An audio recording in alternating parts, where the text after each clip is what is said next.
দেশের ৯ জেলায় রাত ১টার মধ্যে সর্বোচ্চ ৬০ কিলোমিটার বেগে ঝড়ের আভাস দিয়েছে আবহাওয়া অফিস। একই সঙ্গে বজ্রসহ বৃষ্টিও হতে পারে বলে জানানো হয়েছে। শুক্রবার রাত ১টা পর্যন্ত দেশের অভ্যন্তরীণ নদী বন্দরগুলোর জন্য দেওয়া আবহাওয়ার পূর্বাভাসে এ তথ্য জানানো হয়েছে। এতে বলা হয়েছে, রাজশাহী, পাবনা, যশোর, কুষ্টিয়া, সাতক্ষীরা, খুলনা, বরিশাল, ময়মনসিংহ এবং সিলেট অঞ্চলের ওপর দিয়ে পশ্চিম অথবা উত্তর পশ্চিম দিক থেকে ঘন্টায় ৪৫ থেকে ৬০ কিলোমিটার বেগে অস্থায়ীভাবে দমকা অথবা ঝোড়ো হাওয়াসহ বৃষ্টি অথবা বজ্রসহ বৃষ্টি হতে পারে। এসব এলাকার নদী বন্দরকে ১ নম্বর সতর্ক সংকেত দেখাতে বলা হয়েছে। এদিকে সকাল ৯টা থেকে পরবর্তী ৭২ ঘন্টায় আবহাওয়ার পূর্বাভাসে বলা হয়েছে, লঘুচাপের বর্ধিতাংশ পশ্চিমবঙ্গ ও তৎসংলগ্ন এলাকা পর্যন্ত বিস্তৃত রয়েছে। মৌসুমের স্বাভাবিক লঘুচাপ দক্ষিণ বঙ্গোপসাগরে অবস্থান করছে।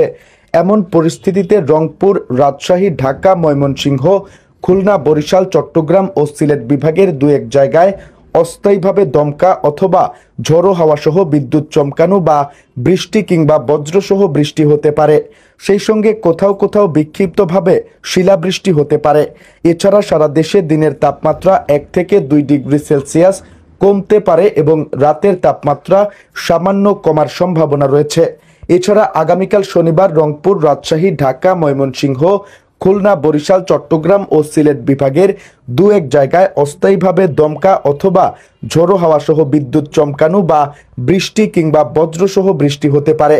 সেই সঙ্গে কোথাও কোথাও বিক্ষিপ্তভাবে শিলাবৃষ্টিও হতে পারে। এদিন সারা দেশে দিনের তাপমাত্রা সামান্য কমতে পারে এবং রাতের তাপমাত্রা প্রায় অপরিবর্তিত থাকতে পারে। আবহাওয়া অফিস জানায়, আগামী রোববার রংপুর, রাজশাহী, ঢাকা, ময়মনসিংহ, খুলনা, বরিশাল, চট্টগ্রাম ও সিলেট বিভাগের ২-১ জায়গায় অস্থায়ীভাবে দমকা অথবা ঝোড়ো হাওয়াসহ বিদ্যুৎ চমকানো বা বৃষ্টি কিংবা বজ্রসহ বৃষ্টি হতে পারে। সেই সঙ্গে কোথাও কোথাও বিক্ষিপ্তভাবে শিলাবৃষ্টি হতে পারে। এ সময় সারা দেশে দিন এবং রাতের তাপমাত্রা সামান্য বাড়তে পারে। বর্ধিত ৫ দিনের আবহাওয়ার অবস্থা সম্পর্কে বলা হয়েছে, এ সময় তাপমাত্রা বৃদ্ধি পেতে পারে।